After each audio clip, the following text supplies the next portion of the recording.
Hello, welcome to Hotline FN, the live call-in show for your hot takes, bold predictions, and unpopular opinions surrounding the competitive Fortnite scene. This is episode 27. We've got the infectiously exuberant Balla TW back as co-host, as always. And we have a fantastic guest, a incredible competitive player, extremely consistent. He's an OG of the scene, if you will, Ghost Bizzle. So we're super excited for this episode. It's going to be a really good time. Before we get going, a couple of points of business. As a reminder, this is a call-in show. Hit !Hotline FN if you're watching live on Twitch right now, and you will get a link to the Discord and instructions on how to submit your take. Not questions, it's not an interview show, it's not a, hey, how do I get better at the game show necessarily. It is, I want to debate. I want to talk about what you think. That's what's going to be fun for us on this show tonight. So bring them in.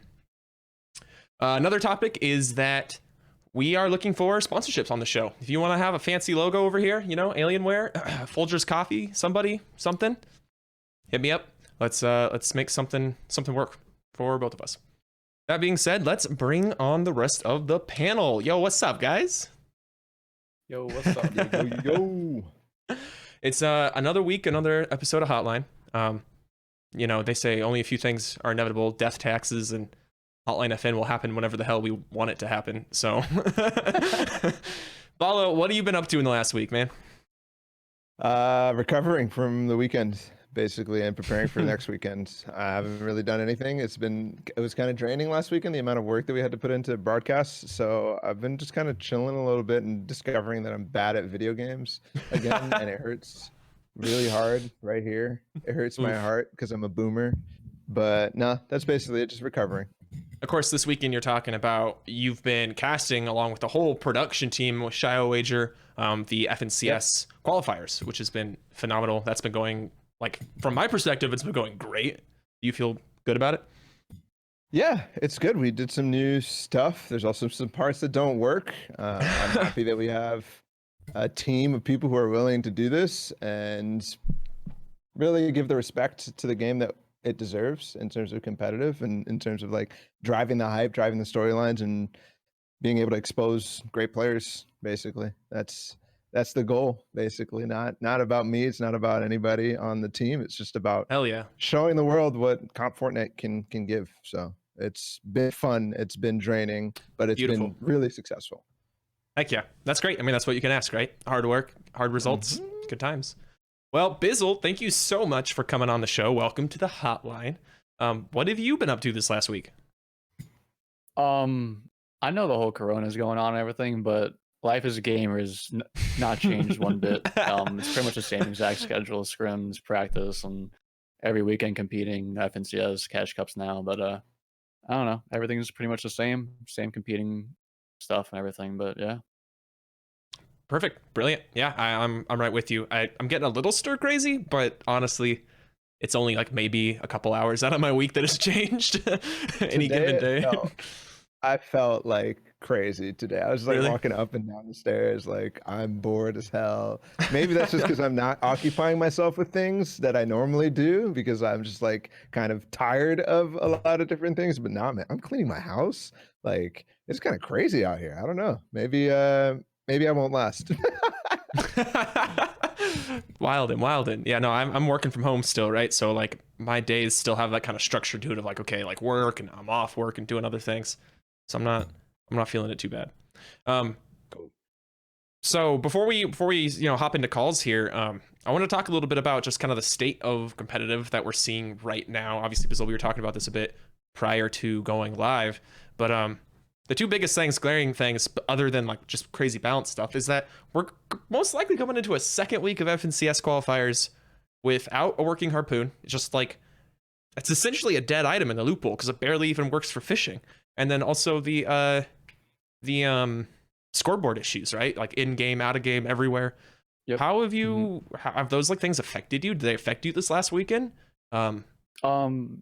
But yeah, they definitely affect you. You know, harpoon is a huge part of competitive Fortnite. I know most people don't use it in casual games, but competitive wise, that's like, I think that's like the most important item other than like mythic items, you'd say. But Harpoon's like a necessity. If you find it, you have to have one person carrying it no matter what. But now it's pretty much if you find it, just leave it on the ground. There's literally no point in carrying it unless you're landing at a spot with fish spots, which is it's still hard to it's harder to use a harpoon to fish.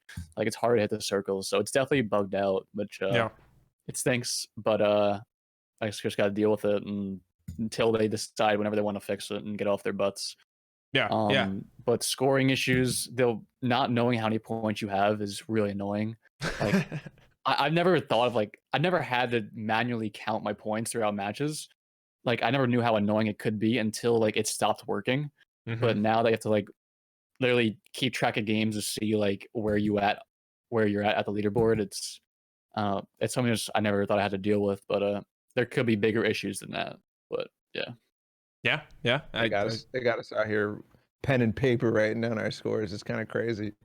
and even from like a viewing perspective, it hurts so much to not know which player actually has the most points when you're swapping between streams or just watching your own, like just one guy. It's like, okay, well, I guess the chat needs to figure it out or keep track of it too. It's really, really annoying. The only good thing that I figured out about it was when we were casting in those last couple of games, it's like really easy to be like, okay, well, Bizzle needs 15 points to take over first, right? And then it's like, okay, I'm watching Bizzle, I just look at his score and you can see how many points they get that game. Yeah, that's the only useful thing about it. And that's just, to me, I'm like, okay, why don't we just actually have both, like the amount of points you got this game and your total score, because then it'd be all set. I know they're all bugs, I know they're going to fix it, but this is like crucial stuff to us. And maybe they don't care, but I feel like this is the only thing going on in the game right now. I don't understand, but at the same time, with the way that the world is, I kind of give it a pass in some senses. And especially for FNCS, it's kind of like it's big money on the line for some people, and not knowing your points, it's distracting. Yeah, I mean, plus, I mean, all the bugs kind of get lumped into this, right? Where it's like, yeah, like things are excusable because of the situation with COVID-19, right? With the coronavirus. But it's not like this is new or like a new approach from Epic, right? It's not new that we're plagued with bugs going into, the highest tier competition available, right? For the game.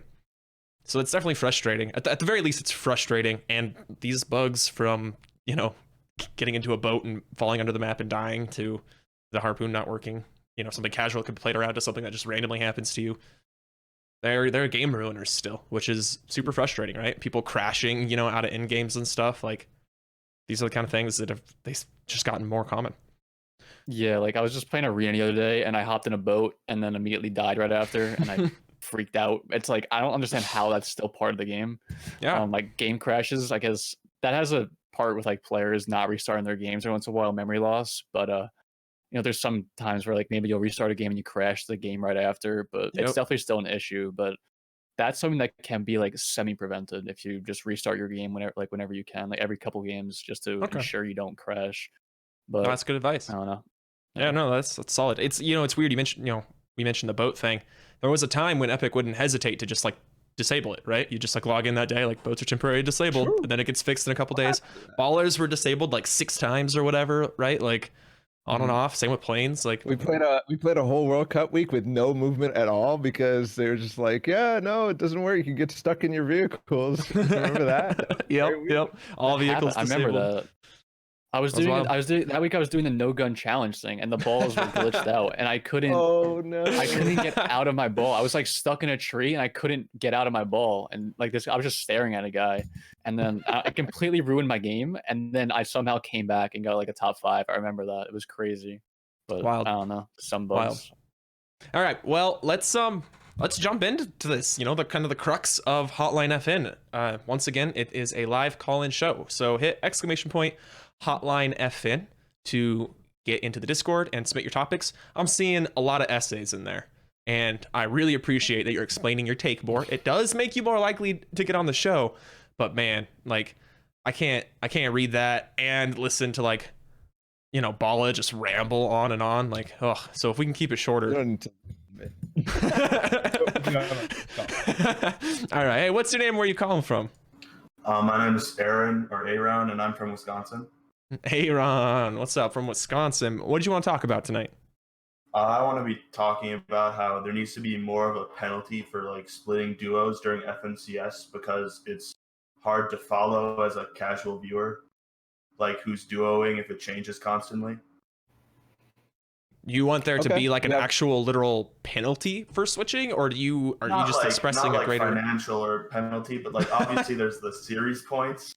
But like I feel like there needs to be something like a lock where you can't change duos like after a certain point.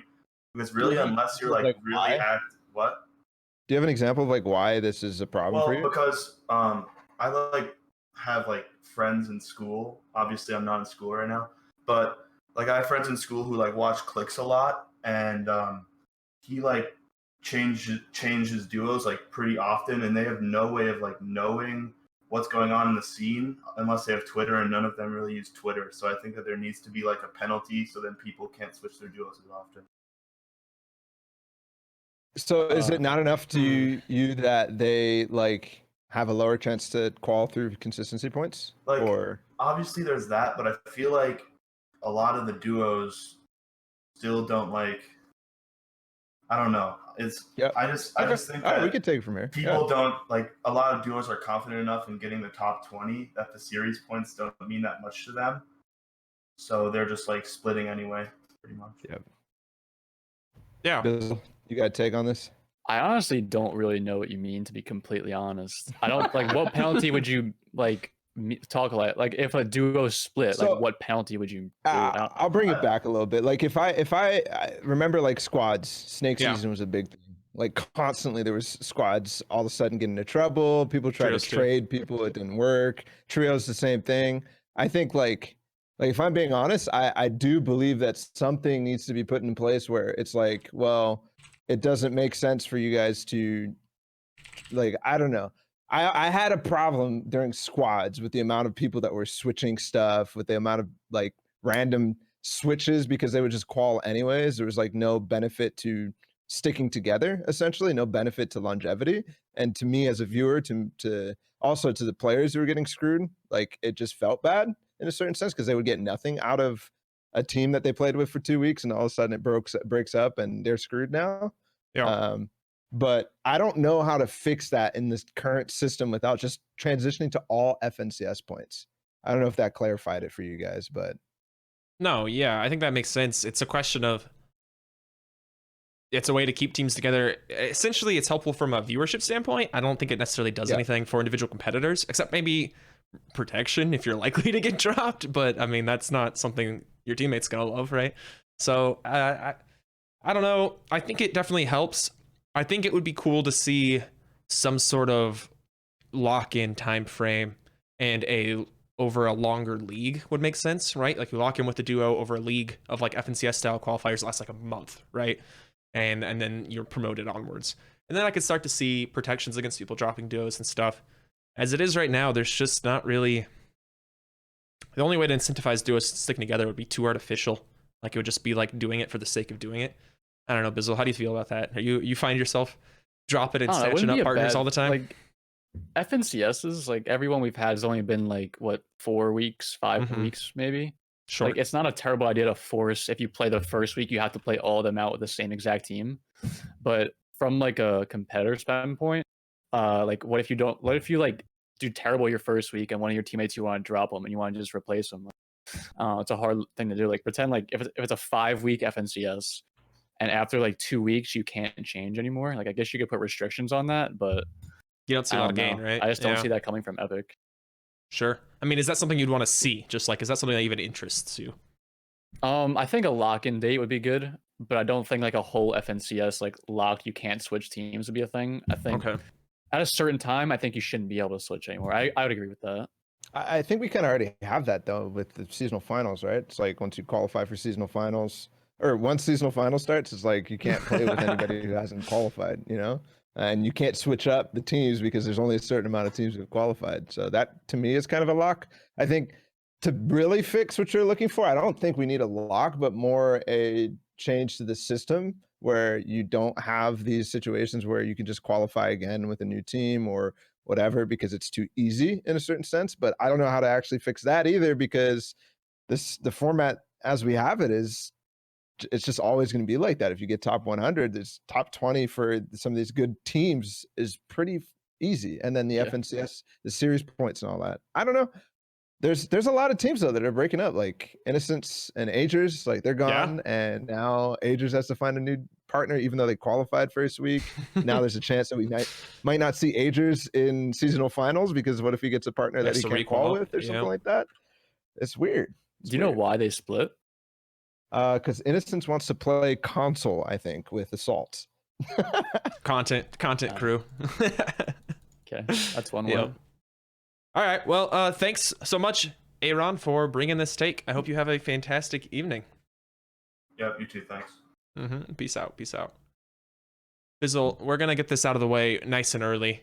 It's my one non-Fortnite related question, and it just makes my heart happy to know these things. But what's your favorite breakfast cereal? First of all, I don't really eat breakfast, but if I had to choose one, nobody eats breakfast. Nobody eats breakfast. When you eat breakfast cereals, Cinnamon Toast Crunch or Crave. Crave. Whoa, no, that's like a Zoomer pick. Like that cereal wasn't even there when I was a kid. Like it's new, but it's good. I don't know. Most people probably don't even know what it is, but I like it. It's better than, I think Aussie Antics came on and he said some sort of nasty ass wheat based, like freaking Australian cereal with some ridiculous name. Get it out of here. Vegemite Get it out of here. On your cereal. Vegemite on the cereal. Yikes. All right, we got our next caller. Hey, what's your name and where are you calling from? I'm Nick, also known as Genocide, and I'm calling from New York City. Hey, Nick, welcome back to the hotline. What did you want to talk about tonight? So the first thing I want to talk about is the fact that like grotto and or like henchman spots kind of either need to go for one or altered greatly. And I would say the main thing possibly with that is getting rid of like the whole guaranteed weapon factor, because like guaranteeing either like a heavy sniper or something of that nature. And I feel like it's kind of silly for Fortnite, and it's kind of getting the feel of like challenging someone for like a railgun in Halo. And I don't know, I just don't think it really plays well in Fortnite with the idea of fighting over a POI with the intention of winning a certain weapon. I just don't like how it's played out. And it's just kind of giving people the option of like doing more double heavy stuff and doing more heavy RPG things like that. And I don't know, it just kind of seems a little overpowered to it. Sure. Yeah. I mean, there's kind of like two separate discussions here, right? Like, the conversation about how powerful the mythic weapons are is kind of aside from your overall take that you're not a fan of the idea of guaranteed loot at specific drops, right? Am I hearing that right? Yeah. That's interesting because like I'm a huge proponent, right, for reducing RNG in meaningful ways in Fortnite. And so like as a base idea, having guaranteed loot at specific drops doesn't like necessarily like raise red flags for me. I'm like, that could be cool. Like obviously I'm not a huge fan of the specific items that are available. But as a general concept, I'm pretty happy with it. I don't know, Bizzle, you guys have been landing at a mythic POI, right? No, we don't. I land pretty much center map. Just regular loot, regular weapons, and we play our game smart. Like we don't rely on bullshit weapons like that. But I don't know. Throwing the shade already. Here we go. It was so stupid. Season 1 was the least RNG season we've ever had in Fortnite. It was the best for competitive Fortnite. And then Season 2 comes along, and it's probably I'd say one of the worst for RNG. Like, I don't know. The grotto is probably the most busted spot on the map right now. It's by far the best spot on the map. The mythic minigun is the best mythic gun in the game right now. Followed by the grappler or scar Tommy gun. I think they're all pretty similar. But the minigun is by far the worst. People who don't agree with me are wrong. But I don't know, having spots like it's so easy to fix. It's like literally remove henchmen and you can't open vaults, and every spot is literally like non-RNG. I don't know if spots can be as like the shark or the grotto. Are they even like valuable spots without the henchman chest or vaults? Like how many chests are actually there without this like vaults and stuff? I have no idea. I'm not sure to be honest. Someone hit Loot Lake. Work like that. I mean, they could just replace the chests that are the henchman chests with normal chests at that point. So it could balance it out a little bit more, but and just leave the vaults open or something like that. Like pretty simple. Yeah. I don't know. I think the shark probably is very not valuable because of the position of it and how like it's detached from stuff. And everything else probably okay. Maybe the rig is slightly not that good because it's just bad in general and hard to fight at, and Yeah. there's no Especially extra now. value. But yeah, exactly. So yeah, that'd probably be good from a competitive standpoint, but it definitely wouldn't mesh with their idea of we got to try to make the two similar. And we've all fought against that for so long that I don't know if it's feasible now to even really expect that we could have something that different.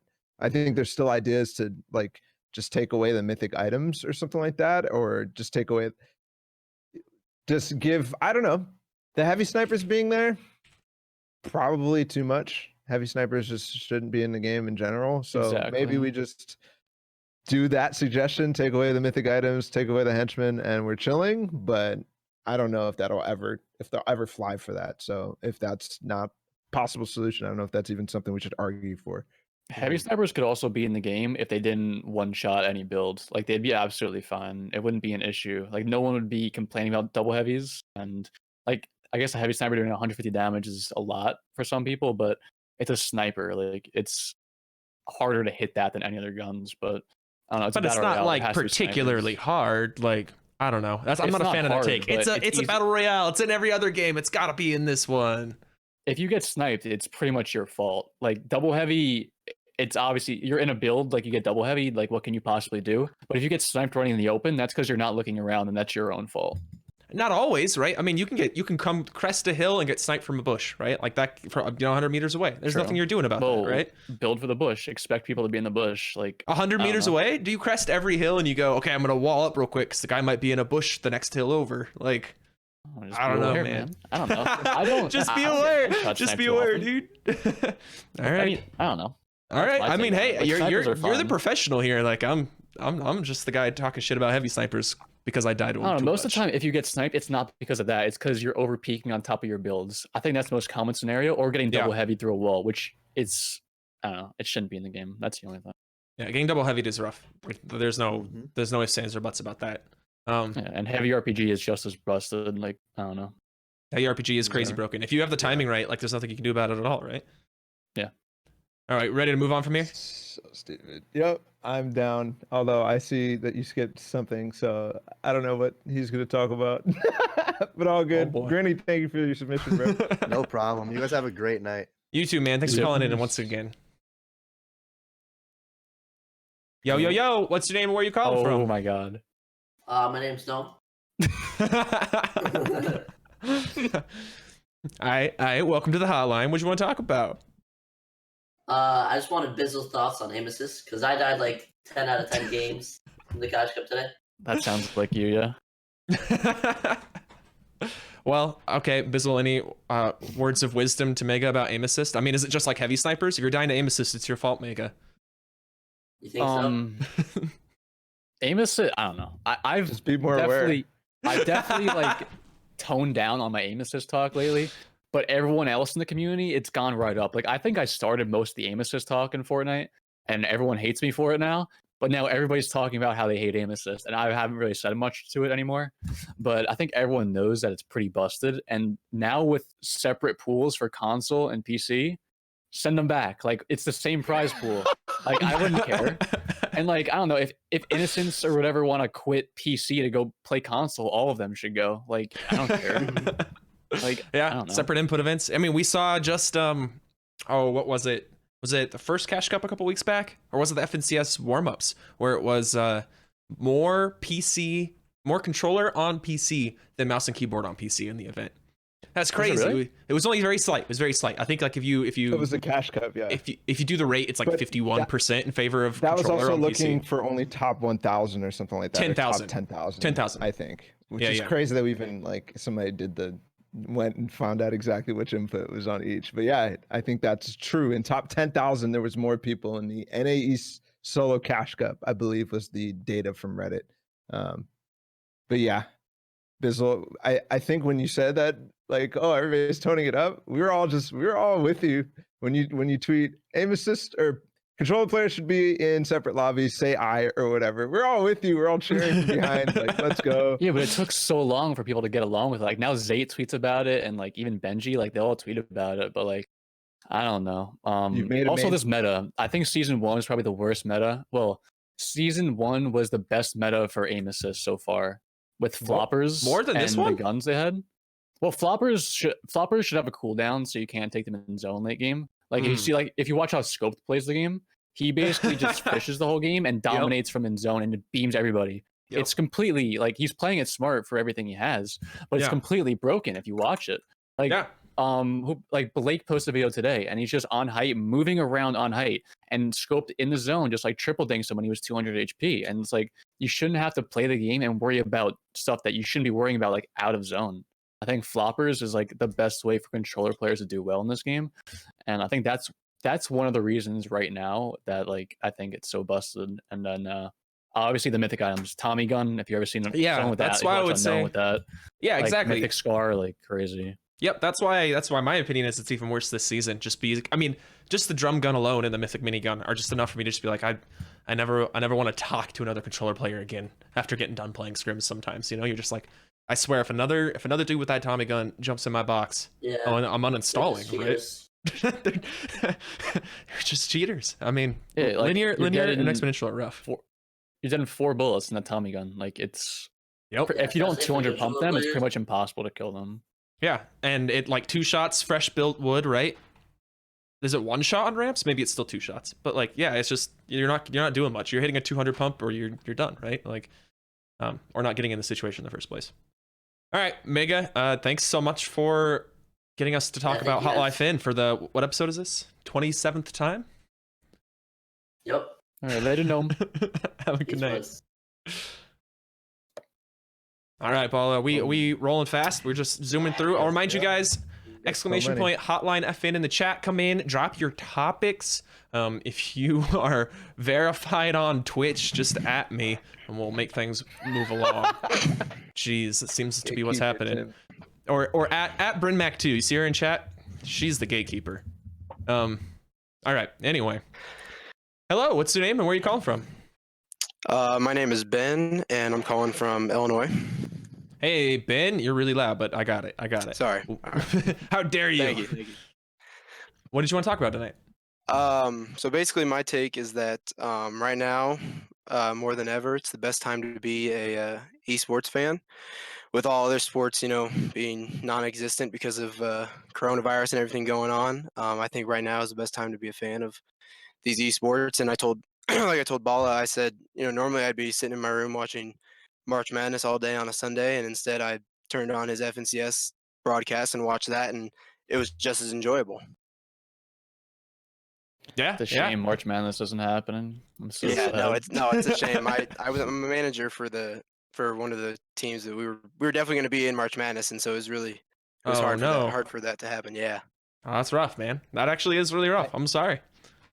I think that it's actually probably slightly also the worst. It might be the best because the only stuff that's on, but it's also the worst because broadcasts and stuff is just more lame, and not having LANs is so boring. Online tournaments are lame as hell. I never want to watch.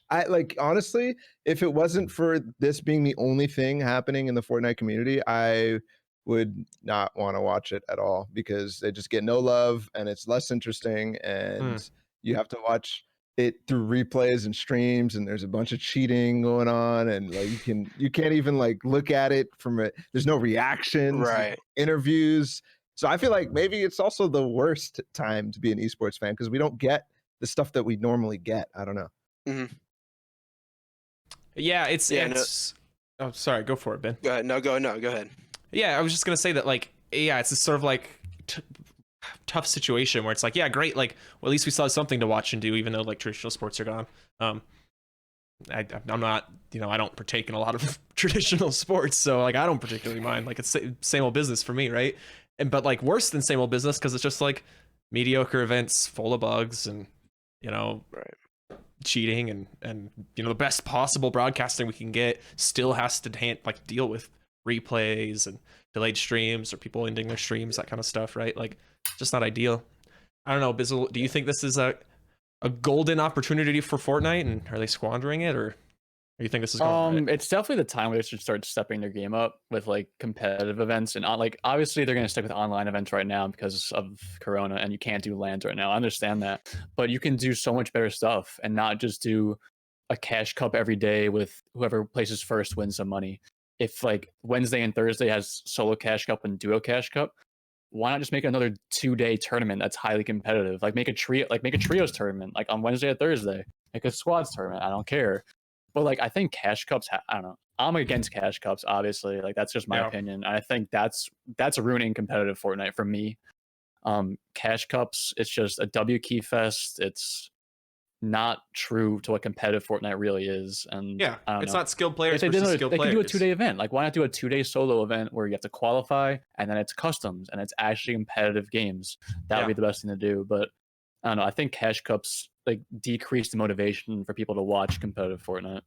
Yeah, it's not like particularly interesting. It's just like Fortnite Friday every day of the week, essentially, but with even less like Yes. head-to-head component, right? Like it's worse That's than Fortnite exactly what Friday. it is. It's worse than That's Fortnite exactly. Fridays, right? Like, Yeah. which like already pretty low tier in my book, but like, I don't know. Yeah, it's definitely frustrating. I feel you. We're definitely not. It's Fortnite Fridays without head to head and open format with matchmaking type of thing. Like it's slightly increased, I guess, in terms of technology, but it's also way less interesting because now I don't know. We're not watching people just stomp on lobbies. I fully I agree mean, with that. we kind of do, but Yeah, yeah, exactly. Like when I was casting cash cups last week, it's just like literally just watching people bot race.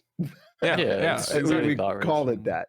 I fully agree, and honestly, that these duo cash cups daily thing is clearly a play because of Corona, and I agree that it's squandering. But to be honest, it's even worse than like it's even worse than maybe doing nothing in a sense because I'd rather just have like the most hype moment be FNCS and sure you guys get to play stuff and we get to play stuff as a community, but to me what it does is it actually reinforces bad habits in the player base. It reinforces like terrible practices. It also reinforces the fact that Fortnite is about I don't it makes people's perceptions so weird when they're like they hop into a competitive Fortnite match and it's not at all what they see when they watch the World Cup. It's not at all what they see when they watch FNCS even. It's not at all what they see when they watch Benji play cash cups. It's like completely different experience. And then when you add on the top of that, like all the stuff that you learn because of it, it just makes them play worse in the future. It teaches them to go to Discords and not know how to play comp Fortnite. And now we're in this loop where we're never going to get comp Fortnite from these formats because they're just so trash in the first place. So how do you make it so that a cash cup would end up being good? I don't know if they continue to do this. I don't know. It also has to come with the 1 point is 1 kill. I think ever since that was a thing, I think that encouraged more W King, and that's where all the W Keyers came out and popped out. Like that's where you saw like all the names that are popular now, like Clicks, Unknown, and like they started popping off when the 1 kill for a point started thinking like, yeah, I agree with the 1 point a kill now, but that's what like started W King in my opinion. Sure, And then yeah. obviously I don't think wall taking is coin flip anymore. I think it's pretty much just ping based. That's also a thing. Like I don't know if it's true. I don't think it. I think it's 100% ping based wall taking, and that's what cash cups are pretty much. Yeah. I mean, I was a big defender of like, you know, oh, it's still in, it's still probably in. And I think it was up to a time, right? There are a lot of people doing tests and stuff, and talking about coin flip, right? You know, testing along that time, like the beginning of season 1, that kind of thing, the end of season 10, and but I don't think you're in the wrong to say that at this point, it definitely doesn't feel like that mechanic is anywhere in the game at all, right? Like I'm, you know, technically a Midwest player, so I'll play East sometimes, and I've got like 60 ping on East, and like that's a lot for Fortnite, right? Like I'll admit it, but it's like kind of mind blowing how impossible it is to hold or take walls on just 60 ping. You know, you're just like, oh, like I cannot do this. Like this is impossible. Like it's not going to happen, no matter how many times I try. Yeah, a big part of competitive is wall taking, and it was better when it was a coin flip, but now it's definitely not. And like my teammate Siege just moved to Virginia to like a 0 ping place, and it's crazy how many walls he takes from what he used to. It's definitely a huge advantage in Fortnite, but yeah. All right. I agree with what you said earlier, Bizzle, about like right now would be a great time for Epic to step up their game with it, considering like the broadcast and everything. But I think they're instead of focusing on that, like you guys said, they're just they keep putting in these daily tournaments, which I think their focus should definitely be on the broadcasting. Right It's just now. a stopgap. It's just a grab for players Yeah, when, exactly, yeah. like, when obviously it's easy to grab players rather than actually working on the things that would get them for sure in the long run by actually having like a rank system, like an arena leaderboard or any sort of good system that allows us to practice better, all that sort of stuff. It Right. seems like the perfect opportunity, and they're missing it in my mind. But Which I mean, maybe- is that arena leaderboard? I mean, is that legit? Or I mean, I saw that on Twitter today. Is who that knows? legit? Or Who knows? They don't tell us anything. I know, yeah. Well, what's the It'd be point cool. of an arena It'd be leaderboard if interesting there's to no see. incentives? I mean, yeah, that's what's the point of saying that this person's at 35,000? If what I mean, what does that mean? Nothing. Just means they It's play a lot. always something, right? Your teammate ceased during Gauntlet, like he grinded the shit out of it because it was interesting to him, and it made it so that people were playing because they see their name up there. We've seen that influence throughout all of Fortnite, the Gauntlets, share the love. We've seen that even in cash cups, even in hype nights. We've seen that in T1s and East Opens and all the discords. Like leaderboards help in general, but sure, I to me that's like just a start. Like they need better systems all around. They need ranks, they need stuff to make people play for, not just a name on a leaderboard. I agree with that, but that's a start. Yeah. Yeah. I mean, just remember back to the days where people were becoming known, getting Twitch viewers just by being on the top of the wins leaderboard, like all-time wins. You know what I mean? We're talking like way back in the day, but even guys like Blue Tea, right? Like, you know, kind of got their foot in the door through that, and I think an arena leaderboard would at least, at the minimum, lead to those sort of opportunities for people. And create at least slightly more drive when playing arena. Okay, all right, Ben, thanks so much for bringing this take. I hope you have a Yep. fantastic Thanks for having me on evening. there. Yep, have a good night. You too. Peace out. All right, boss. See ya. All right, what are we talking about now, Balla? You were hyping it up in chat. Oh, hey, what's your name and where are you calling from? Yo, it's Bangarang Dusty. I'm from Omaha, Nebraska. What's good? Yo, what's Going up, Bangeranger Dusty? Yo, what did you want to talk about tonight? So I wanted to talk about how right now, the structure of the Fortnite community, competitive events, and kind of the nature of the game will always kind of encourage cheating or collusion. And I also think many players probably cheat in some way or another, whether they agree or not. And I just don't really think this can be changed with how things What are do you mean? currently. Before you continue, what do you mean whether they agree or not? You're saying that players are cheating whether they think so or not? Obviously, Yeah. you're referring to Keys and Slacks and Bucky and that- Creo. Yeah, and even people who haven't maybe been caught yet, or like people who don't see slide in a Discord DM to a team that's landing by you, be like, hey, we're gonna take this loop path, you guys take this one, or even one certain location, or even just kind of communicating it in games, or like if they're scrimming like kind of Bucky and Creo defended themselves with, if they're scrimming with these same players for hours and hours every day, they kind of come to agreements whether it's verbal or not, and I think that's kind of collusion. I don't know. I mean, Bizzle, let me know if I'm totally wrong, because obviously you guys know way more about this. Like, you're within the scene, and Fortnite's interesting because all the pros are like pretty connected, and like there's a lot of like friend groups and stuff like that, and it's a lot more personal than a lot of other pro scenes. Like, everybody's kind of got their own stream. It's more focused on individuals rather than teams, and that's why I kind of think some of this stuff happens. Yeah, you're definitely right. And there's definitely a fine line between like what is collusion and what is playing smart. Like, obviously, Fortnite is a game where if you fight someone off spawn, your odds of winning a game go down. And like you don't want to fight someone off spawn. So like, I don't know. Is it collusion if you message a guy before you're playing against him and saying, I'm gonna land here. If you want to go somewhere else, that's totally your choice. Like, is that collusion?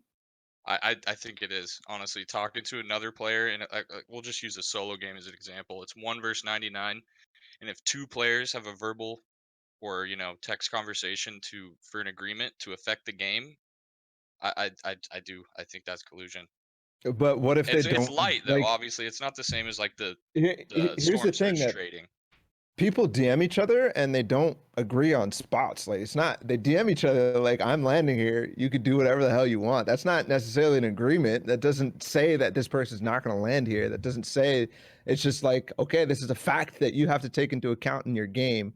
So just that to me doesn't constitute cheating. That doesn't Yeah. constitute collusion, because if that was the case, then the entire scene would be cheating in a certain sense, right? Because we post our drop spots. Actually, no, you like everybody can see your drop spot in the first place. So just knowing that doesn't really make any difference, right? Yeah, Even if it's a DM or not. What Yeah. I think where I think the line should be drawn is whether or not you put your trust in somebody, and once you step over that boundary, that's when it becomes collusion. That's when it becomes cheating, when you put your trust in somebody else. So say I'll use the example of Benji and Mongrel versus Andalex and 4ZR at Sweaty. That's a current FNCS thing that's happening right now. Yeah. That right is a they I don't know if they talk to each other, I don't know, whatever, but it's an implied agreement. It's an implied split that they take Hotel, Margle and Benji, and 4ZR and Alex go somewhere else. But they don't trust each other. If you watch them, they fucking play so passively. They play so risk averse. They build, they're being careful. And obviously, in some cases, they even push each other. And if the situation arises that they need to do that. But they clearly don't trust each other. When you're Creo Bucky or you're Creo and you're running up to Slacks and Keys and you trust the fact that after I get my tags, I can turn around and run away. That's when you should be asking yourself, is there a problem here? Is this like, because nobody else can get that sort of trust, just that's not just trust. That's a pre-planned agreement. Like that's different from my opinion. Like, I don't know, I think every single tournament ever in history, there's 100% been people be like, pretend we're landing a POI, I'll land that side, you land that side. If you fight, pretend you have a sniper, if you knock them, that's fine. It's not teaming. But if you're like choosing to split a drop and just say go over there, like, I don't think that's cheating or collusion or whatever. But the moment, like, if you see them and don't shoot at them, that's collusion. That's the other thing. I mean, so there's plenty of situations, obviously, where like you don't want to fight, right? And plenty of situations where you might want to be dropping at the same spot and not fight somebody, right? Like, you play devil's advocate a bit here in the specific case of Bucky and Creo and Slacks and Keys, right? Like, there's a lot suspicious in those clips, right? But like, does solely the act of not guarding themselves after cracking each other or even getting downs and not chasing, like, does that alone imply collusion? Because you can't prove a premeditated agreement there. Right, like without literal chat logs. It's so hard to prove anything. To me, it does. It's trust. You're trusting the other team. That's an agreement. Once that happens, there's an agreement between the two of you. And if it's broken, then there you go. But the act of not building when somebody clearly is able to beam you to 0 health from your back because you're not even paying attention to them, that's too much trust. That's over the line. You've stepped too far. And I think that's clear. I think everybody agrees with that. I think what you're talking about, Bang, is like drop spots, it's, rotation paths, it's specific splits. Like, okay, you can take those couple of chests. But in my mind, those type of things, like they will end up breaking down in play eventually. You think about pickaxing, right? Pickaxing is one of those implied agreements where maybe it's also a little too far because you start trusting each other, and thank goodness it's a sign gone. to garner that Thank goodness trust. now we have movement that we don't need it anymore. But that's like too far. You're walking next to somebody and you're pickaxing, and it's like, okay, because like that's basically it. Trust. That word alone to me will imply collusion or not collusion. But you can tell if somebody's trusting somebody or not. That's basically it to me. But is it? I mean, you could still even have trust even if you don't even see that other player. Like, if you have two guys who are landing at separate drops and they have very similar loot paths, and let's say there's a certain point, maybe it's like a one of the big chest spawns, and they have agreed beforehand, like, hey man, you get this, and every time, like that's part of one player's loot path. That's not something that most players have the kind of luxury of dealing with in game. Like when in a different game, where let's say Balla and I are in a game we haven't spoken before, we're doing that same path that those two are doing, and then we see that weapons chest, and then we have a little like mental thought process. We have to make a decision, like, is it worth going there? Like, is there going to be someone else pushing it? Like, they trust that they have that spot, and I think that's where even if you don't see the other person, there can still be some collusion going on. And I understand it's very light and it's not as severe as but I mean, it exists, the Bucky right? And Creo thing. It's a And symptom I of. just don't think we can fix that. I think it's just kind of part of the game. Yeah, I agree with you. It's a symptom of online events, right? Like, it's a symptom of how many players you have in an event, how few or how many different teams you have. Like in a solo event, that's 100 teams, right? And that there is like no real way. People get mad at Epic for not being more proactive about catching cheaters themselves, right? But like, there's just no real way to accomplish this, right? Like, It's so I talked hard about to it. prove anything too. Yeah, we talked about it last week. Go for it. It's just Bizzle. a thing of every battle royale, I think. And I think that's just part of the game. You see, like, if you ever watch PUBG tournaments, like every team goes to their own spot, they don't fight out spawn, they play the game. I think it's the same way about every battle royale works. H1Z1, I'm sure teams like have their set POIs. Teams know they land there, and you don't want to fight people off spawn. That's how you win tournaments and stuff. Like, I think that's just a characteristic of battle royales, but you can see it in game with the replay system or whatever. Like, you can definitely tell if people are teaming, like like avoiding fights on purpose. But yeah, I think it's just a battle royale game. Like with the Keys / Creo, whatever. Like, it's like they never did over 100 damage. Like Creo never did over 100 damage to Keys and Slacks, which is obvious because they hit the slurp truck and then they get maxed and they leave. But Creo, after he would get hit, he'd run up an open ramp and trust that they wouldn't shoot them. So that's what the problem was. But I think in any battle royale, people are gonna over drop spots. I think there's always gonna be like some sort of collusion or like a pre-planned agreement. I think. Yeah. I think you have to carve slices out of the pie. That is the map, right? You just have to do that in battle royales, and it's not anything malicious. It's just how it works. And the reason why a lot of people don't get experience to that or don't have the opportunity to do that is because they don't play the customs that the pros are doing, where they're playing each other over and over and over. And the things that a lot of people miss is that these agreements or these implied agreements, or one team getting this chest versus the other team not having even the opportunity to push into it, is because people realize that it's just better that this is the way that it goes, to stay clear of that chest so that this team will get it. Because if you do get too close, then all of a sudden you're having a risky fight. And that's like the crux of it, basically, is that these things are optimal gameplay wise, but when you cross the line of trust, when you cross the line and have too much trust in your opponents, that's when it becomes bad. Splitting spots, leaving a chest or two, that's not a big deal, right? Because in the sense of it, like, everybody gets whatever they get, and they're gonna fight for having the most stuff always. Like, you're not gonna be like, okay, yeah, I have enough stuff, I'm chilling now. Like, that's not how things work, in a sense. If you have okay, so I'll back that up. Yeah. There's spaces where you're like, I have enough stuff, like, I don't care, I don't want to loot anymore. But you get my point. It's stuff that is optimal in gameplay, and if somebody wants a chest, they're gonna figure out how to make it work for them, essentially. Yeah, I mean, on top of all that stuff, there's still all like the streaming and stream sniping stuff too that makes it so,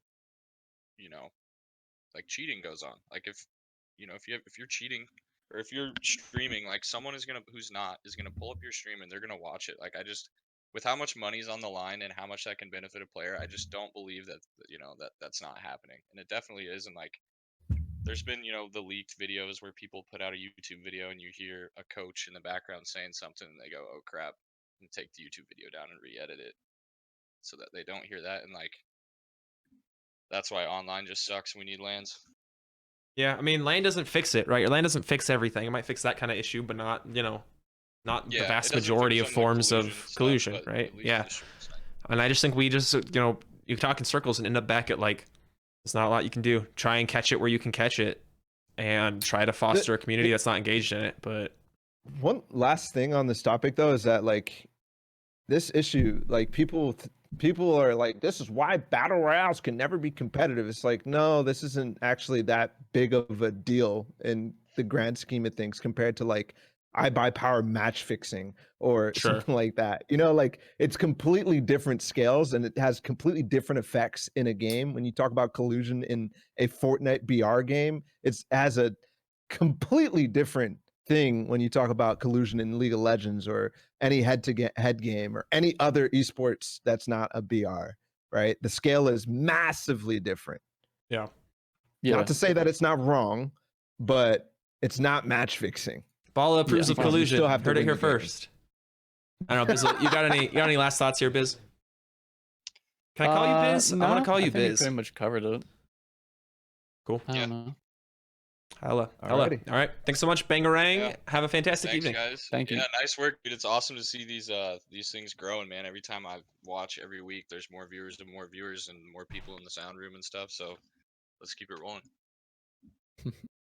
Beautiful. Sounds good. Thanks, man. boss. That's the peace. plan. All right. We got our next caller. What's your name and where are you calling from? Yo, what's up, guys? My name is Cody, and I am calling from the wonderful, high-pinged Houston, Texas. Crashy, how's it going? So- Welcome to the hotline. Thanks for calling in, Iconic brother. voice.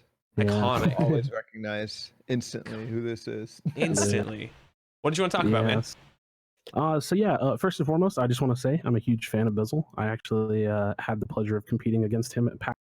And to flex, because I'm a boomer that has no accomplishments these days, I actually killed him twice during qualifiers, so gonna take my W on that one. No, but seriously, you're awesome. It's fun to watch and follow. But in any case, Thank you. my take is, let me see, I actually want to read it. I think it's painfully obvious that Epic Games has time and time again underprioritized Fortnite esports, and their communication is worse than last. Why is this? What happens going forward? Do we think this is something that they'll improve? Ultimately, this comes from, lack of notes, lack of understanding why they do things. Why are there more heavy snipers in competitive? Why is the balance the way that it is? And ultimately, what happened to people like Lumen? What happened to people like Nate Nanzer? I mean, he just came into Epic and we never heard anything from him ever. I mean, what is the communication? What is their lack of, care and love and support for Fortnite esports?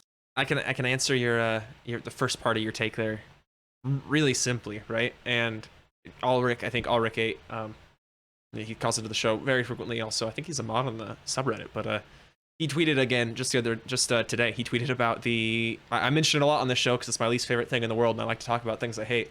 But it's the competitive blog update from Epic Games, Fortnite and the Brute, where they say we are creating a game where everyone has a chance to kill each other, basically.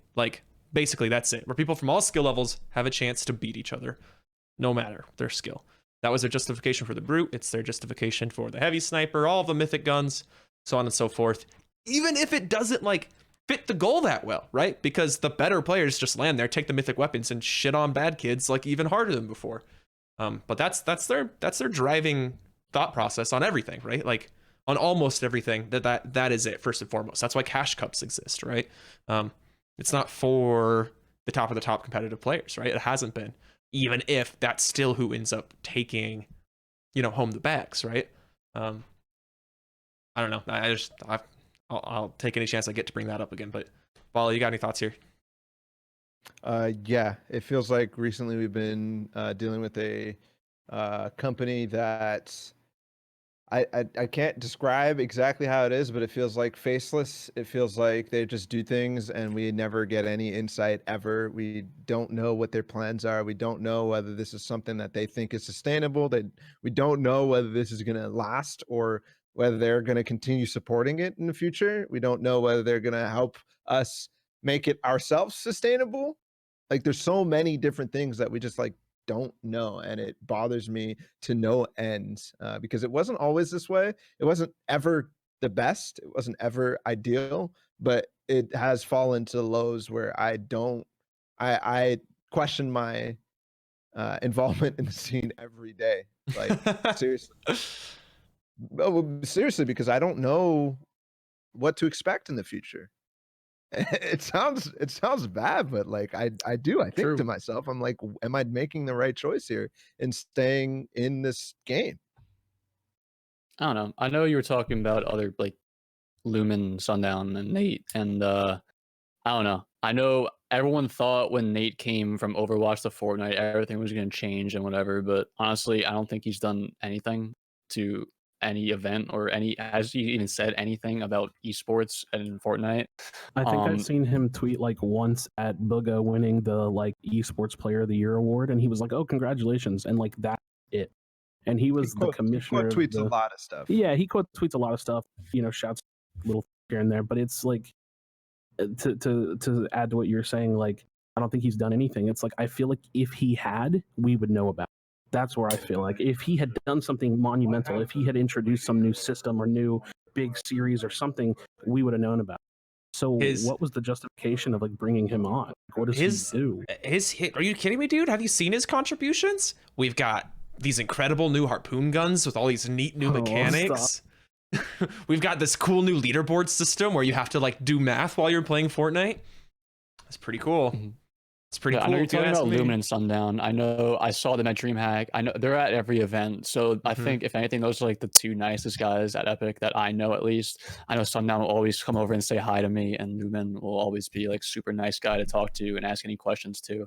But Yeah, other and than that- those, I Go don't mean to be like aggressive toward any of these people. One thing that a lot of people don't know is I've actually known Sundown for like over a decade from Gears of War days. So me and Sundown are cool for a long time, and like him and Lumen are all these great people. It more so feels like their personalities and what they could do or what they want to do are being suppressed.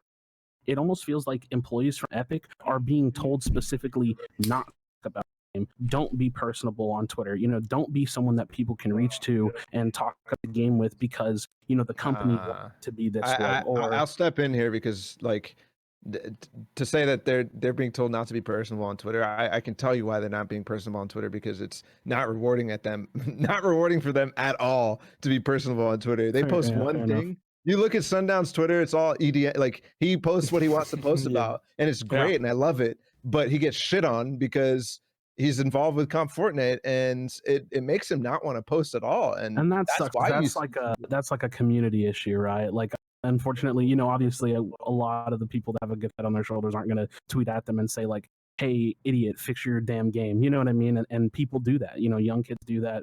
Frustrated people do that, and that's really unfortunate. Because yeah, that is part of it for sure. To go back to the Nate Nanzer stuff for a bit, I know for sure that Nate is probably doing a lot, and like there's been great initiatives. Obviously, DreamHack is a great initiative. Play VS, that college league is a great initiative. Epic is doing a lot of things with esports that are good initiatives in general.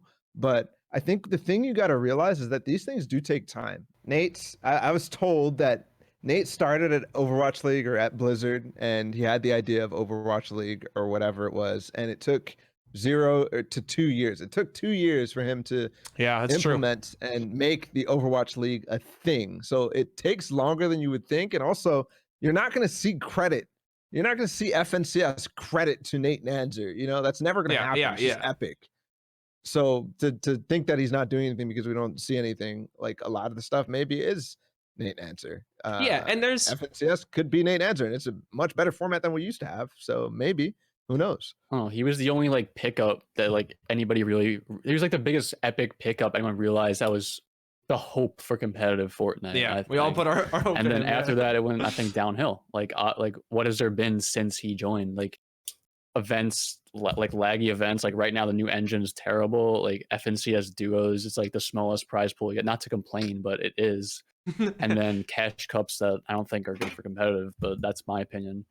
Nothing's really changed. The MO's been the same, and like sure, Nate Nanzer might be that's why I think there's like not a lot of use, you know, Crash, is kind of to your point, to complaining about individuals at Epic, right? Like I could care less if individuals that are associated with Epic are interacting with us as players or the community. It's just Epic, the organization, you know what I mean? Like whatever it is they're putting out, which in my opinion isn't great right now, you know what I mean?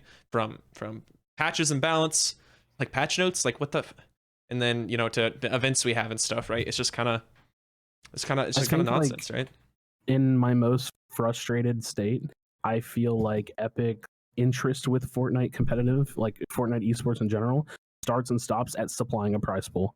Like I almost feel like they feel burdened with Fortnite esports and don't actually care about running this because they got kind of like, I hate to say this because they've done a lot of great work, but I feel like they kind of got lucky with Fortnite. Obviously, this was like Save the World, and then VR blew up.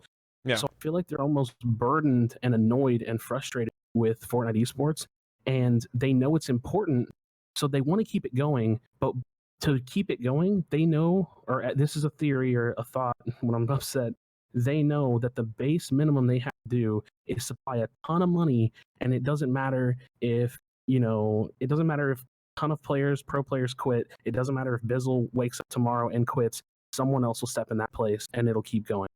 And that to me is really frustrating. Crashy, thanks so much for bringing this topic, man. I hope you Yes, have a sir. fantastic evening. Later. All right. Coach. Yeah, later, guys. Have a good one. We're running out of time and we're running out of internet, so we're gonna blow through Thanks. the last couple of questions. Hey, what's your name and where are you calling from? Hi, my name is Ilan, and I'm from Chile. I play Hey. Brazil servers with 50 ping. It's trash. That sounds rough. That sounds rough. I'm sorry. What did you want to talk about tonight? So I have two topics. First of all, I really want to play competitive, but cash caps don't really work to practice really. And in Brazil servers, I don't have prac courts or anything like that. So I think Epic should add more placement points in tourneys, so people play more defensive instead of rushing everybody. I mean, it just Okay. comes down to, for a long time, Epic has tried to create the competitive scene that they wanted, right? Like they wanted competitive Fortnite to play out a certain way, right? And they wanted it to be with a lot of action throughout the entire game and not with a lot of people alive in the end zones, right? And they made a lot of changes in that first year to try and push that, right? Like they were actively trying hard to fight against the game that their players wanted to play, right? Like the actual essence of competitive Fortnite that hooked the top of the top, right? That's got so many of us still playing and practicing. So it's interesting because I agree with you. I agree with you, but I think it's going to take things like format changes, like you said, that I'm not sure Epic has it in them to make, right? Like we're only just now seeing again, like in the last last year, we've seen changes to the format for different events, like only a handful of times. They really like this kills forward format in cash cups and even in things like FNCS, even if players still, know the more optimal ways to play, even despite those scoring systems. So I agree. I think that's a great way to teach the player base and make things like scrim discords less necessary, although they always will be. Bizzle, what's your take here? I think there should be more third-party events. I think every third-party event that like Fortnite has ever hosted has been like the best events so far. Katowice, DreamHack. And I haven't gone. I didn't go to the Swedish DreamHack. I didn't go to that one. But those two events, at least Katowice and DreamHack, I think were some of the best tournaments that we've ever had. I know most people weren't there. Like it was like invite only, not DreamHack. Obviously, it was opens. But those are the best tournaments. Those are where like the best formats come out of. And I don't know why Epic doesn't realize that players like a more placement based format. And like I don't know, the format we have now is 1 kill is 1 point, and like the format we had at DreamHack was 5 kills was a point, but a win was like 70 points. So pretend you won a game with 10 kills, that's like 10 and 10. And then if you won a game at DreamHack, you have to get 14 kills to match your placement points. So it was like a more placement based format, which I think what Epic needs, but I don't think we'll see that anytime soon. I mean, we see it right now in the daily cups, right? We got more placement points in that.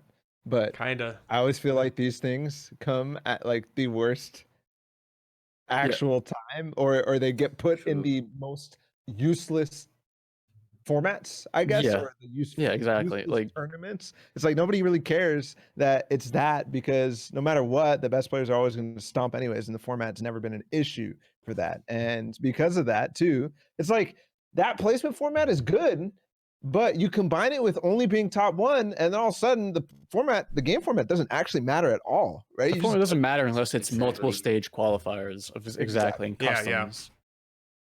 As long as kills are rewarded at all, yeah, it doesn't matter unless it's customs, right? Like that makes sense. I vibe with that. I think the best solution to increasing participation, increasing interest in comp in South America or any other smaller region would be third-party events. Would be have this, and the reason why there's none right now is because the tools are really hard and it's really disincentivized to actually run third-party events, like sponsors, and the tools are bad. The community is hard to deal with. You have to get 100 people in the game. You have to get at least 100 people registered and stuff like that. It's like logistically a nightmare to try And then to hope run and then hope third-party. Mitro and CR don't grief it. Exactly, like people who are established, right? Exactly. You need to fund it yourself too. So in my mind, I think if they did push like better tools, if they did, give some money to different regional stuff that are competitive tournaments and not fashion shows and fishing tournaments, then we would see much more interest in actually playing the game and actually getting good practice for the South American region or the OCE region or the Asia region in general. And it would also benefit our regions too, North America, EU, all of it would be better because third parties are the way to run events. They'll be able to focus on a level that Epic clearly cannot, right? Mhm. Yeah, I remember World Cup on Brazil servers, only top 1 or 2 qualified. It was really hard. Sometimes just top 1, and you really needed to concentrate a lot. So, and then I saw NA East, and it was like top 5. So it feels bad, but it makes sense what you're saying. Yeah, sure. Well, that's a different story. Like qualification spots per region, I think it's a whole different topic. Like, Yeah. I'm not trying to be mean here, but No, I I think get there it. are better players in NA East than Brazil. So I think that means we should deserve more placement spots than a Brazil server. I think EU has more. It's based on players. So if your region is smaller, you're gonna have less qualification spots. Like that's just how it works. It's gonna Yeah. be Yeah, so it weird. works for Epic though, because we are worse in general. So yeah, it makes sense. It's like a never-ending loop, though, right? Like, Yeah, it oh, feeds itself. there's not enough Yeah. players because there's Exactly. not enough tournaments or whatever, and thus the players are not the best and whatever. So it's like an never-ending loop.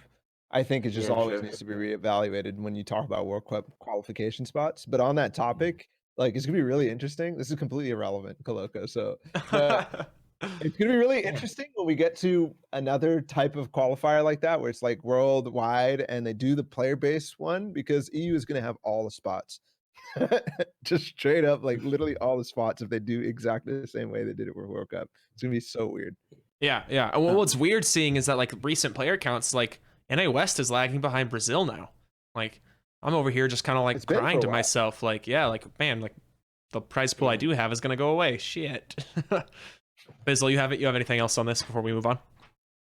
No, I think any future tournaments, like I don't agree with EU having more qualification spots for World Cup. Like I think obviously it's based on player count, but I think NA East is the best region and we should have more qualification spots. That's my input. But obviously people not in my region are gonna dislike that. I think everyone from NA East agrees with that. I think NA East is like the start of competitive Fortnite. I think most top professional Fortnite players are from NA East. Obviously, EU has a huge following, like even like France and whatever. Like I think it should be pretty equal with them. I think NA and EU like are pretty good head to head. Like a head to head tournament, 50 from NA, 50 from EU. Let's go at it. Let's see who does better. Like I'd be down for that. But yeah. Yeah, no, I think it's a tough problem to solve. It's not. It's you want proper representation, but going purely by player base isn't fair on the skill side, and going purely by skill isn't fair on the population side. And they have to just make a decision, and we can't really do much but sit back and wait for it. I mean, if we get a World Cup, this year, next year, or ever, who knows, right? All right, thanks so much for bringing this topic. I hope you have a fantastic evening. Awesome. Thank you. Have a good one. I had another topic that Balla told me to say as well. Can I say Balla, or it's okay, or we're? Yeah, we're gonna move on. Yeah, we're out of Okay, time. thank you for having me here. Thank you. Later. Appreciate it, Peace. Thank you. Bye. All right. All two right. more. Hey, what's your name? Where are you calling from? I'm Muvanji, and I'm from Toronto, and I'm very happy I didn't get egoed by Balla this week. Uvanji, welcome back Very to the tough task hotline. these days. We're just getting too Yeah. popular, for our own good. What can we say? I'm sorry, Muvanji, but like we're moving on. Bizzle's carrying the show, like he's carrying my impressions when I comment under it. Beautiful. What do you want to talk about tonight? So it's more of a sad topic. I just think that I feel like Epic Games, like they've shown by their actions that they only see competitive Fortnite as like an advertising platform, and like they treat it as such. Like Crash, you said, they throw money at it. You don't really see that much. I don't know. I feel like other scenes get treated better.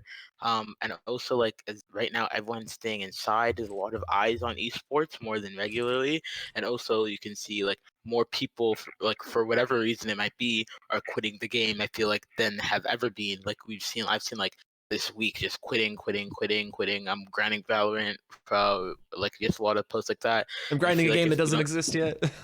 yeah, and if I feel like if we don't see Fortnite start to prioritize like things that make competitive important, like if there's a bug, like I'm sure Epic has data, like you can see okay how often they said that the pump accounted for all eliminations. How many times is the harpoon used in loadout?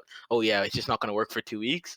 Oh, points aren't gonna be tracked for two So what's the FNCS. original point here, Mubanji? I That think. Oh, sorry, it's been a runaway. go I think ahead. that No. if Epic doesn't shift their focus to competitive, that it's not gonna reach World Cup levels ever again. It's gonna maybe even stay to where it is. Like this prize pool, it's always like I mean, like I said, I don't want to complain, but like, maybe this will be the Okay. peak of Epic of Fortnite competitive right now, which would be sad. Or yeah, or World Cup was the peak basically. Yeah, it'll never Yeah, get that high. to basically talk about what a developer's stake in esports is it is always a marketing thing. It is always an advertisement. That is literally the goal of esports. Yep. Right? Just in general. And sometimes they get Sports. lucky enough where they can also spell or sell advertisements, but that is just another advertisement. So esports at a whole, at its most basic level, is a advertisement for the game. And then if you get lucky, if your esport is big enough, then it can be an advertisement for other things too. But just in general, that's how sports and esports work, right? It's a big advertisement to get people to spend money. For Fortnite, it's them to buy skins, and there hasn't really been any sponsorships involved in anything except third-party tournaments. So that attitude is fine.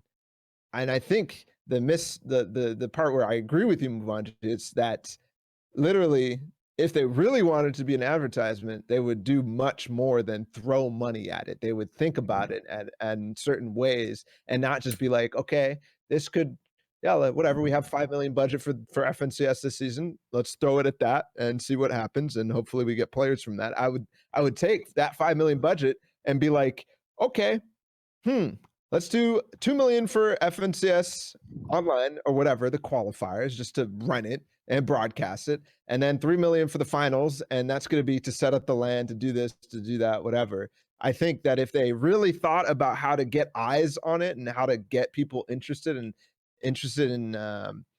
being the best and recreating what they see from the pros, and that's the reason why they have the same games as competitive and non-competitive, then we would have a much more interesting and vibrant scene. But you're right, they're just kind of throwing money at it and not really seeing the value in the advertisement, essentially. Yeah, it's interesting because they have more avenues for advertisement than a lot of games do, right? Obviously, you got your bingo card out. League of Legends is my go-to here, right? Just because I'm familiar with it. But, you know, League of Legends can advertise their game and try to sell skins. Fortnite doesn't even need you to buy a skin to make money off of you because they do live in-game advertisements, right? If you log in and play during a Star Wars event or during a Marvel event or whatever, that's good enough for them to make money, right? Like they reach out to Marvel, they say, we're going to have 20 million people interact with your characters and see your trailer, you know, next time they open up Fortnite or whatever, right?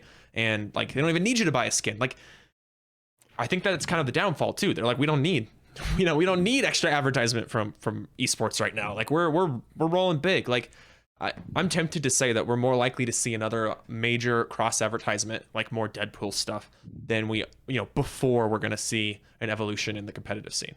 And I think that's played out time over time, and this is the most likely scenario. And to your point, Muvanji, it's disheartening.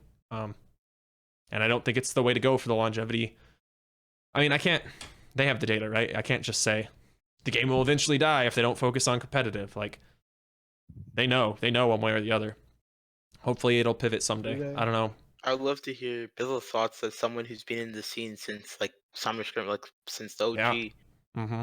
Yeah, I don't know what their really approach is. I know there's definitely gonna be more like in-game concerts and stuff that I know of. And like a game like Counter-Strike, where the game is more popular than ever simply because of its competitive scene and how many viewers it gets on like live tournaments. Fortnite could be that if they wanted. I don't think they're going to. I don't think they're trying to at all. Their broadcasts have gone down. There's no patch notes. They're literally doing nothing for competitive besides throwing money and throwing tournaments that like we're not even asking for really. Like everyone asked for trios like before FNCS duos was a thing. Like they're obviously not listening to us. Yeah. But I don't know what the future holds. Obviously, every Fortnite pro still playing wants the best for the game. But that's why you also see a lot of people like quitting. Like people who have been making the quitting post have quit earlier, but they're just making it now simply because everyone else is. Like I don't know why, but I don't know. People are just waiting for another game to grind because Fortnite isn't much of a grind anymore. It's more of how long can you play this and withstand just Until dealing an with event. what we have to. Yeah. How long can you stomach it between events in the current state that it's in, right? Yeah, like how long can you wait for an event to be announced? Pretty much, like that's what before FNCS duos, like it was the longest break we've ever had, and I think No that's communication, what, like, no idea. Yeah, exactly. Breaks are what determine like who's gonna grind the game and who's gonna fall off, and that's like basically what competitive is. But yeah, that's Yeah. my input. No, I think that's a great point. All right, Muvanji, thank you so much for bringing this topic. I'm glad to have you back on the hotline. So have a fantastic evening. Yeah, same to you guys. Glad to be back. Peace. All right, last caller. Last caller. Yo, what's your name? Where are you calling from? My name is Michael, and I'm calling from Texas. Michael from Texas. Yo, what do you want to talk about? So a lot of pros and like content creators as well have been posting on Twitter lately how they're quitting, and like Bizzle's old duo Demo, he quit. And I like, is this Epic's fault or are people just burnt out on competitive in general? So specifically for Demo, he quit a while ago. He just didn't really announce anything. But I know a lot of people have, and a lot of like the OGs, people from back in the day have quit. That's more of just people maybe just not pursuing competitive Fortnite, maybe because as they started playing it, they didn't like how it turned out, how laggy the game was, or how like RNG it was when it first came out.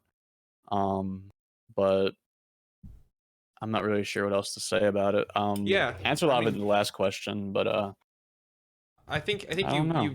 you raise a good initial point, right? Like that one of the big selling points of Fortnite when it was first dropping was that it was like a game that worked. You know what I mean? You had like PUBG, which at that time was a game that barely worked. And now we're here with Fortnite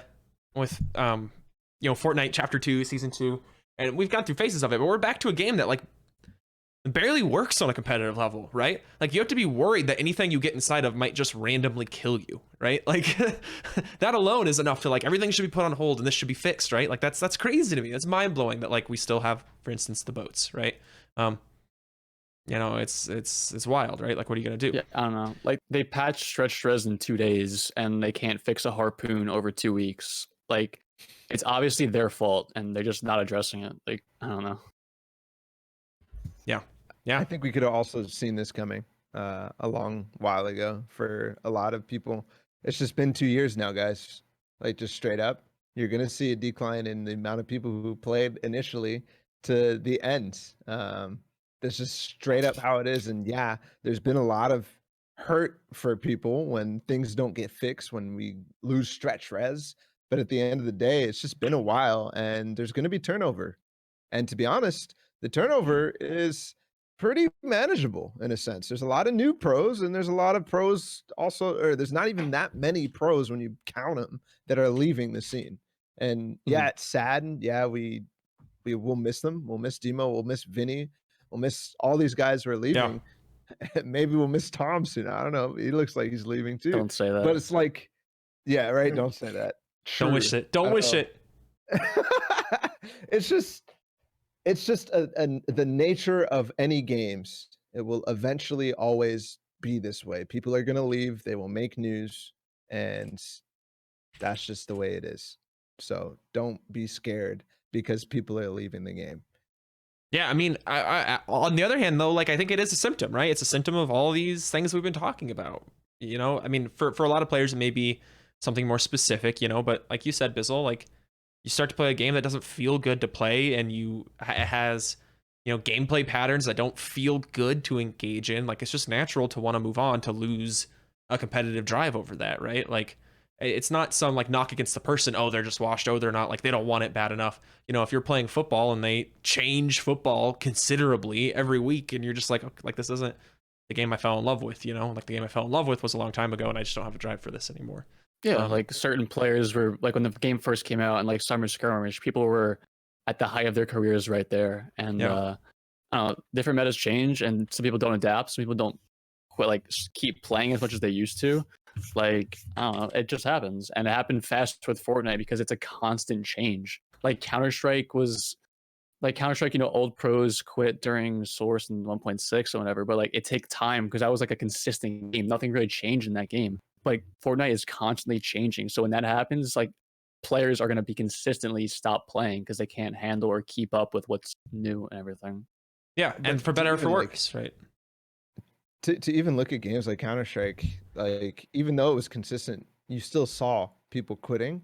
Like I'll go way back. None of you guys are gonna know these names, but like for 3 years, K Sharp was at the top of the Counter-Strike game. For 3 years, Jaguar was at the top of the Counter-Strike game, and then they just quit because they need to move on in their lives, and that's just how it is. That's just literally how it is. People need to eventually move on, whether it's to another game, whether it's to a different stage in their life, whether it's to go get a job, whether it's to go to college, whatever it is. Sometimes you just got to move on. It's not a bad thing. Like, I'll reiterate, it is not a bad thing at all. Sure. Yeah, I think that's fair. All right. Thanks so much, Shoot'emX, for bringing this topic. I hope you have a fantastic evening. Thank you for having me. Good luck in FNCS, Bizzle. Thank you. Appreciate it. Later. Peace. All right. I think, this is about time to wrap it up. I know on the East Coast for you guys, it's 1 a.m. I'm staring at 11. It's getting late. It's getting late. The late night boys, late night hotline. So, Bizzle, once again, thank you so much for hopping on the show, man. We really appreciate it. We love having you on. What are you gonna be getting up to in the next little while, and where can people see you getting up to it? So I'm gonna start pushing my YouTube a lot more. I don't know if you guys follow me there. Check out my YouTube, Bizzle. I'm gonna be posting all like FNCS weeks. I'm gonna post all my content there. I'm gonna start doing that. But yeah, next couple weeks is just straight competitive duos and duo cash cups and solos. But I don't know. Busy. Follow me on what's up there, Ghost Bizzle. That's my Twitter if you want to follow me there. That's really all. Thank you guys for having me. Really appreciate it. Yeah, no, we it's fun. Appreciate you. Fantastic episode. Thank you a bunch, and we will catch you on the flip side. Peace. All right, Balla, thank you for co-hosting another fantastic episode. We had a lot of callers. We had to toss a lot of them onto the side of the road. We couldn't carry them along with us, and it was a shame, and I'm sorry. That's just kind of the way it's gonna continue to go. So I want to reiterate some tips really quick. The tips Balla and I were talking about instead of talking to our cameras like we probably should have been. But just keep your topics short. Keep them short. If I can read it quickly, it's way more likely that I will read it. And as topics continue to come in, as the show continues to grow, that's going to be incredibly important. That aside, it was just really hard to keep up, actually. There's just like a lot. Paragraphs. There's so many paragraphs. It's not even just the paragraphs. There's just a lot of people. So seriously, to anybody that we didn't get to, we're sorry. Hopefully you come back next time, and hopefully we can drag you on the show and have a good time. Hell yeah. All right, Balla, thanks so much for co-hosting. I hope you have a fantastic evening. Before I send you off, you're hosting more production for FNCS this weekend? Broadcasts. Yes. Yep. Saturday, Sunday, all regions, all the major regions. I shouldn't say all the regions, and I shouldn't call them major. Yeah. You guys are all you guys are all important. But we're gonna be doing EU, NA East, and NA West this weekend. As much NA West as we can. Usually it's probably only the finals day, but it is what it is. We have only a small group of people, so it's kind of hard to do 12-hour broadcasts every day with what we have. So we try our best. Hopefully you enjoy them, but regardless, see you there, twitch.tv/Ballatw. And if you want to follow me, it's Ballatw anywhere. Anywhere and everywhere. Do it. Make it happen. Make it happen. Okay. I mean, that's all I got, Balla. Any other final parting words of wisdom? You got anything kind to say back to me? Like in my turn? I I love you, Tim. What are you going to be getting up to this week? Also, my final words of parting wisdom are stay inside and wash your damn hands. There you go. Sir. Yes, Peace. sir. Peace out. The final words. Good final words. All right, guys, this has been another episode of Hotline FN. This is episode number 27. So this is your first time tuning in. I would implore you. I mean, I'm down on you can't see, but I just got down on my knees to beg you. Go back and watch some of that backlog, Hit the like and subscribe on YouTube. It's free and it helps a lot. Also, if you are just coming over from the Balla raid, I'm also still on my knees. I'm still down on my knees begging you to follow and maybe even drop a subscribe here on this channel, twitch.tv/TIMMCD. We primarily run Hotline FN. You're not going to see me live too often during the week. But this is where it is. This is where we get up to it. Balla and I have been throwing back and forth the idea of maybe learning a fighting game together, relate that back to Hotline. It's going to be a blast. So stick around for that kind of stuff. Just leave with the final thing I always drop with. Support the things you like and enjoy if you want to see them to continue to exist, whether that's Balla and his VOD reviews and the whole production for FNCS, or if it's my little channel here with Hotline FN. So really appreciate everybody. Appreciate the support and the love. We'll catch you next time on Hotline FN.